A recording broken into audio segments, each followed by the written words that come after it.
Выборочная совокупность единиц наблюдения микропереписи сформирована на основе данных Всероссийской переписи населения 2010 года. Отбор произведен по счетным участкам.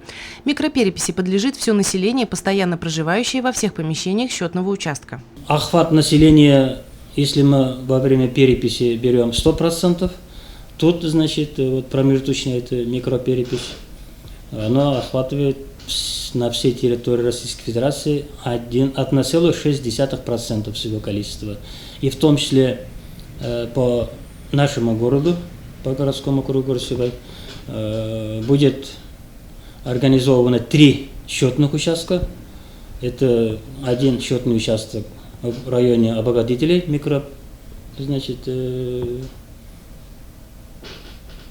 микрорайоне обогатителей. Еще один участок у нас организовывается где-то в районе улицы Клара Сеткина.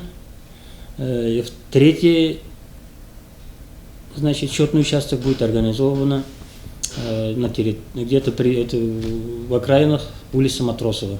Программа микропереписи содержит 28 вопросов по различным темам. Помимо традиционных данных о поле, возрасте, состоянии в браке, уровне образования, составе домохозяйства, источников средств к существованию, экономической активности, продолжительности проживания, национальной принадлежности, гражданства и владения языками, включены вопросы о репродуктивных планах населения и условиях, при которых эти планы могут быть реализованы, а также наличии заболеваний, ограничивающих жизнедеятельность людей, и потребности в помощи для их ежедневной деятельности, установлении группы инвалидности.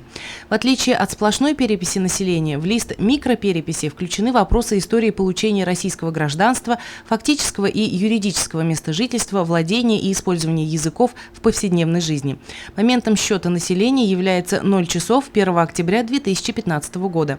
Как и при всеобщей переписи, опрос людей проводится по месту постоянного жительства, которое может не совпадать с адресом регистрации. Сбор сведений осуществляется специально обученными переписчиками, которые будут обеспечены удостоверениями действительными при предъявлении паспорта. Алина Полянская, Гуль Хамитова, Дамир Хайбулин, Любовь Карпова, телекомпания СТВ.